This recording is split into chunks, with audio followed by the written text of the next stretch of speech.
ملازگرد کی جنگ بازنطینی سلطنت کے زوال کا سبب بنی۔ اس جنگ کے نتیجے میں اناطولیہ ہمیشہ کے لیے عیسائیوں کے تسلط سے نکل گیا، اور تاریخ گواہ ہے کہ اس موقع پر ایک بازنطینی بادشاہ ایک مسلمان سلطان کا قیدی بنا۔ 11ویں صدی عیسوی میں جب اسلامی سلطنت 3 حصوں میں تقسیم ہو چکی تھی، ایک طرف خلافت عباسیہ، دوسری طرف اسپین میں اموی خلافت اور تیسری طرف مصر میں فاطمی خلافت، یہ تینوں خلافتیں ایک دوسرے کے سخت مخالف تھیں اور ایک دوسرے کے خلاف عیسائیوں سے مدد حاصل کرتی تھیں۔ اسلامی سلطنت کی آپس کی لڑائی کو دیکھتے ہوئے عیسائیوں کو یہ خوش فہمی پیدا ہو گئی کہ وہ بہت جلد مسلمانوں کے فتح کیے ہوئے علاقے واپس لے لیں گے، لیکن اسی وقت دوسری طرف خراسان میں سلجوقی ریاست دن بدن مضبوط ہوتی چلی جا رہی تھی۔ 11ویں صدی کے اواخر میں سلطان الپ ارسلان نے ملازگرد کے مقام پر عیسائیوں کو ایسی لازوال شکست دی کہ ان کے سب خواب چکنا چور ہو گئے اور عیسائیوں کے اپنے علاقے بھی عیسائیوں کے ہاتھ سے نکل گئے۔ اس مووی میں ملازگرد کی جنگ اور اس سے پہلے کے واقعات تفصیل سے بیان کیے گئے ہیں۔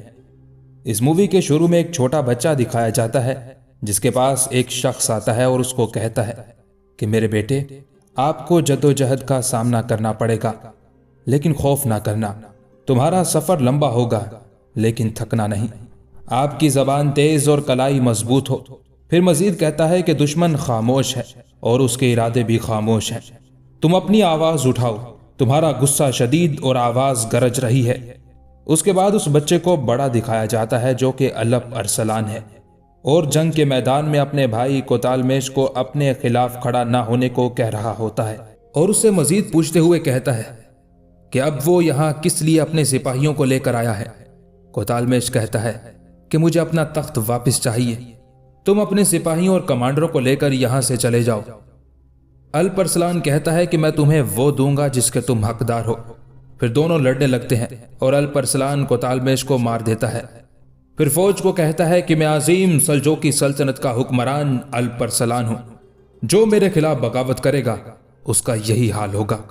مزید کہتا ہے کہ میرا مقصد آپ لوگوں کی سوچ سے بھی بڑا ہے، کوئی بھی میرے خلاف اٹھنے کی کوشش نہ کرے، لیکن جو کوئی میرے قبیلے میں داخل ہونا چاہے میں اس کی حفاظت اپنی تلوار سے کروں گا۔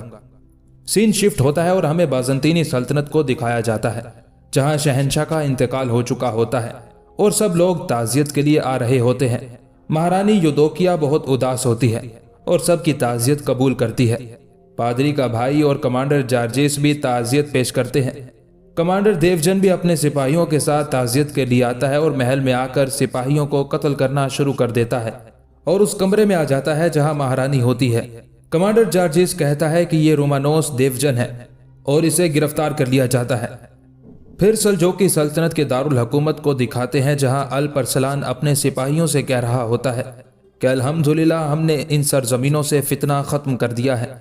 پھر کہتا ہے کہ میں اپنے جد امجد طغرل غازی کی خواہش پوری کرنا چاہتا ہوں، ہم وقت آنے پر اناطولیہ کو حاصل کریں گے اور روم کے تمام صوبوں پر اسلام کا پرچم لہرائیں گے اور تمام ترکوں کو ایک جھنڈے تلے جمع کریں گے، اور پھر اپنے وزیر کو مصر کے لیے روانہ ہونے کے لیے کہتا ہے، اور مزید کہتا ہے کہ میں کچھ عرصہ یہاں رہ کر رومیوں پر چھاپے ماروں گا اور گرمیوں میں فوج سے ملوں گا۔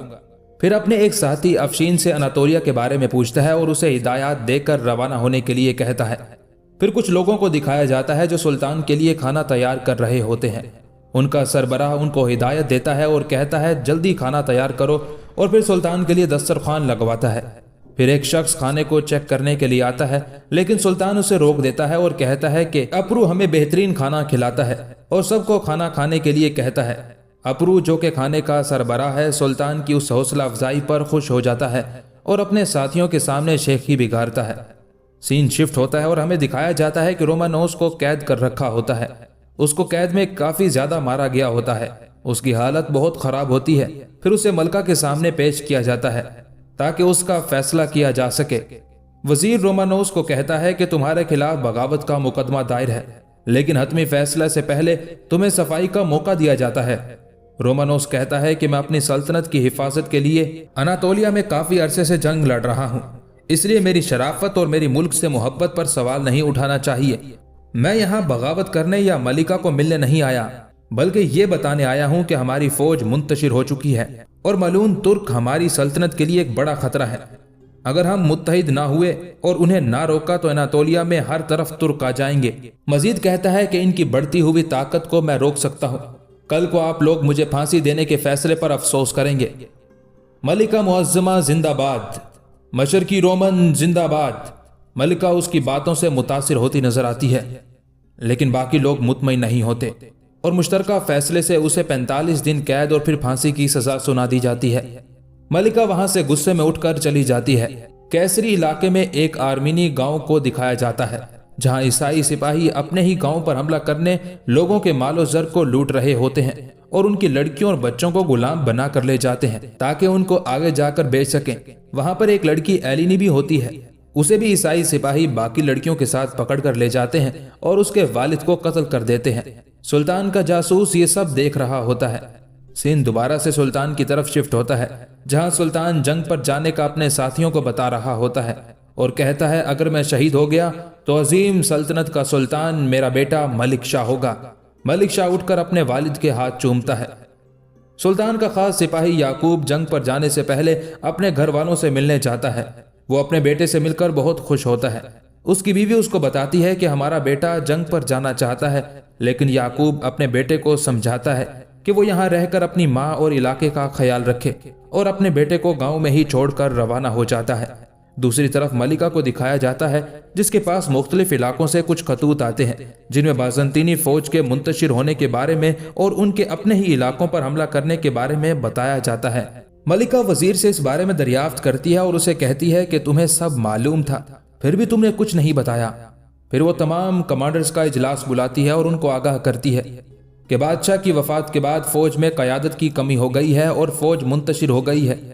اب ہمیں ایک شہنشاہ کی ضرورت ہے اور میں رومانوس سے شادی کروں گی کیونکہ وہ ایک قابل شہنشاہ بننے کے لائق ہے، اور وہاں سے چلی جاتی ہے۔ رات کو نتالیہ ملکہ کے پاس آتی ہے اور ملکہ کو کہتی ہے کہ جناب پیترو آپ سے تنہائی میں ملنا چاہتے ہیں۔ ملکہ جب وزیر اعظم سے ملنے جاتی ہے تو وہ ملکہ سے کہتا ہے کہ آپ کو ایک قابل آدمی سے شادی کرنی چاہیے جیسا کہ میرا بھائی یا کمانڈر جارجیس۔ اگر آپ نے ان کے علاوہ کسی سے شادی کی تو آپ معاہدے کے مطابق ملکہ نہیں رہیں گی۔ ملکہ اس سے سوچنے کے لیے ایک دن کا وقت مانگتی ہے اور چلی جاتی ہے۔ دوسری طرف سلطان کو دکھایا جاتا ہے جو اپنے ساتھی یعقوب کو فوج کی رہنمائی کرنے کو کہہ رہا ہوتا ہے اور ارد گرد کے ترک علاقوں کو اپنے ساتھ ملانے کا بھی کہتا ہے۔ پھر سلطان ارد گرد کے تمام بازنطینی علاقوں کا محاصرہ کر لیتا ہے اور ان علاقوں کو فتح کر لیتا ہے۔ وہاں کا حاکم ایک قاصد کے ذریعے مہارانی کو خط بھیجتا ہے جس میں لکھا ہوتا ہے کہ مہارانی صاحبہ، تمام علاقوں پر ترکوں نے قبضہ کر لیا ہے اور اگر ہم نے کچھ نہ کیا تو ہم مشرق میں اپنی تمام زمینیں کھو دیں گے۔ دوسری طرف سلطان کو دکھایا جاتا ہے جس کو اس کے جاسوس سے اطلاع ملتی ہے کہ فوجیں رومی قلب تک پہنچ گئی ہیں۔ سلطان کہتا ہے کہ اللہ کا شکر ہے جس نے ہمیں کافروں کے سامنے سرخرو کیا۔ پھر بازنطینی محل میں ملکہ کو دکھایا جاتا ہے۔ وہ کاغذ پر کچھ لکھتی ہے اور اسے اپنی خادمہ کو دیتے ہوئے کہتی ہے کہ یہ والیریا کو دے دو اور کہنا وقت آ گیا ہے۔ نتالیہ وہ والیریا کو دیتی ہے اور والیریا آگے جا کر دو لوگوں کو دیتی ہے جن کے چہرے چھپے ہوئے ہوتے ہیں اور کہتی ہے کہ وقت آ گیا ہے۔ دوسری طرف ہمیں جناب پیترو کو دکھایا جاتا ہے جو عبادت کر رہا ہوتا ہے تو اسے تالا توڑنے کی آواز سنائی دیتی ہے۔ وہ چونک جاتا ہے، پھر اس کے گلے میں پھانسی کا پھندا ڈال کر کھینچا جاتا ہے اور اس کو مار دیا جاتا ہے۔ پھر دروازہ کھول کر وہی نقاب پوش لوگ معاہدہ اٹھا کر لے جاتے ہیں۔ پھر وہ لوگ رومانوس کو قید سے نکال کر ملکہ کے کمرے میں لے آتے ہیں۔ رومانوس بہت حیران ہوتا ہے۔ ملکہ اس کو کہتی ہے آپ کو پریشان ہونے کی ضرورت نہیں ہے، آپ نے مقدمے میں جو کچھ کہا وہ سچ تھا۔ میں چاہتی ہوں کہ تم ترکوں کو جڑ سے اکھاڑ کر پھینک دو۔ رومانوس کہتا ہے کہ ملکہ آپ جانتی ہیں میں سزائے موت پر ہوں۔ ملکہ کہتی ہے کہ تم بھی جان لو کل تمہاری مجھ سے شادی ہوگی اور تم شہنشاہ بن جاؤ گے اور معاہدے کی اب کوئی اہمیت نہیں ہے، اور وہ معاہدے کو آگ میں جلا دیتی ہے اور رومانوس کو کہتی ہے کہ اب تم جا کر کل کی تیاری کرو۔ رومانوس حیران و پریشان وہاں سے چلا جاتا ہے۔ اگلی صبح رومانوس اور ملکہ کی شادی ہو جاتی ہے اور کمانڈر رومانوس شہنشاہ رومانوس چہارم دیوجن بن جاتا ہے۔ پھر اس کی تاج پوشی کی رسم کی جاتی ہے۔ پھر وہ اپنے لوگوں سے خطاب کرتے ہوئے کہتا ہے کہ آج ہماری حالت بہت بری ہو چکی ہے، ہماری فوج کو قیادت کی ضرورت ہے اور میں وعدہ کرتا ہوں کہ میں قابل بادشاہ بننے کی کوشش کروں گا۔ دوسری طرف ہمیں سلطان کے سپاہیوں کو دکھایا جاتا ہے جو ایک قلعے پر حملہ کر کے اسے فتح کر لیتے ہیں۔ وہاں پر وہ ساری لڑکیاں قید ہوتی ہیں۔ سلطان کا سپاہی افشی انہیں رہا کر دیتا ہے۔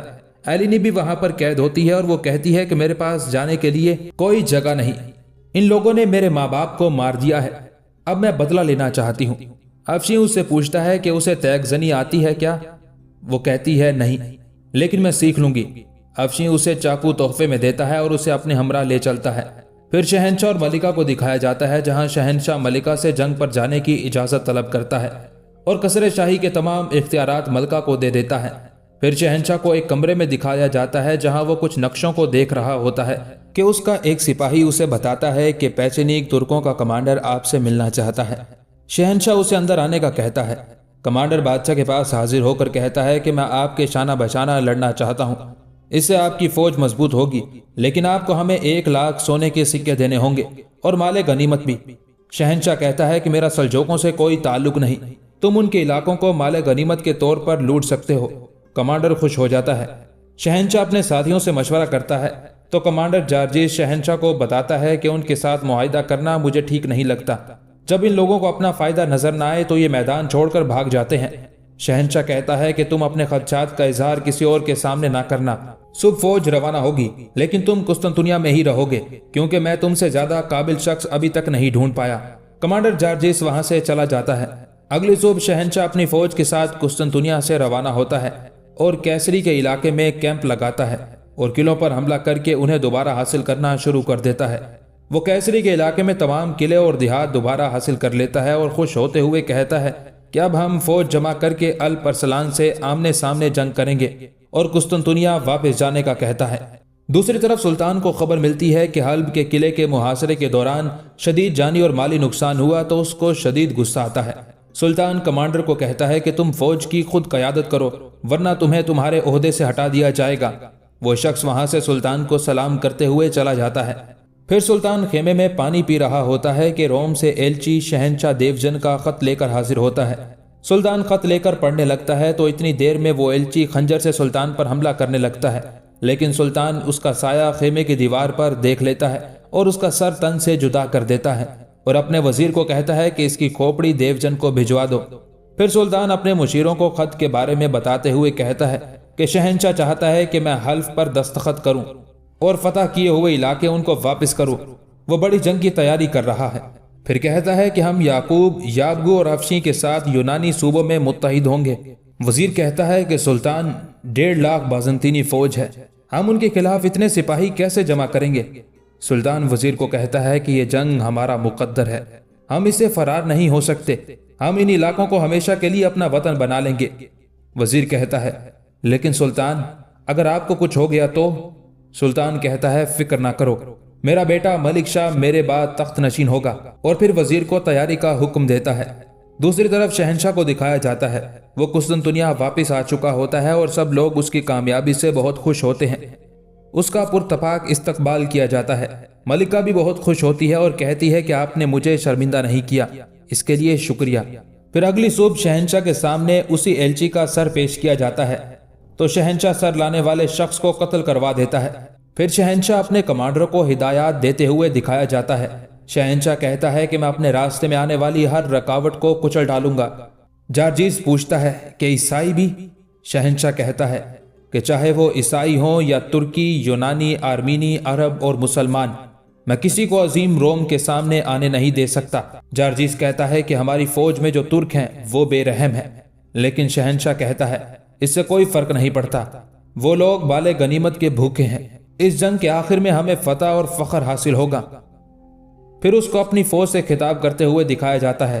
وہ کہتا ہے آپ جانتے ہیں ہم 3 ماہ سے جنگ کی تیاری کر رہے ہیں، لیکن ہمارے کچھ بھائی مسلمانوں کا ساتھ دے رہے ہیں، ان کے لیے سزائے موت ہے، چاہے وہ کسی بھی مذہب اور قوم سے تعلق رکھتے ہوں، چاہے انہوں نے صلیب ہی کیوں نہ اٹھا رکھی ہو، خدا آپ کی حفاظت کرے، اور جنگ کے لیے روانہ ہو جاتے ہیں۔ وہاں پیترو کے بھائی کو دکھایا جاتا ہے جس کو پھانسی دی جا چکی ہوتی ہے۔ فوج قسطنطنیہ سے روانہ ہو کر سیواش کے علاقے میں پڑاؤ ڈالتی ہے۔ وہاں پر شہنشاہ اپنے ساتھیوں کو کہتا ہے کہ ہم نے بہت جلد اپنے تمام دیہات اور علاقے مسلمانوں سے واپس لینے ہیں۔ جارجیس اسے تھوڑا آرام کرنے کا کہتا ہے لیکن شہنشاہ نہیں مانتا۔ پھر اس کا ایک جاسوس آتا ہے اور اسے بتاتا ہے کہ سلطان الپرسلان فوج جمع کر رہا ہے اور جب تک ہم پہنچیں گے وہ 30,000 سپاہی جمع کر چکا ہوگا۔ شہنشاہ خوش ہوتا ہے اور کہتا ہے کہ ہم بہتر کام کر سکیں گے۔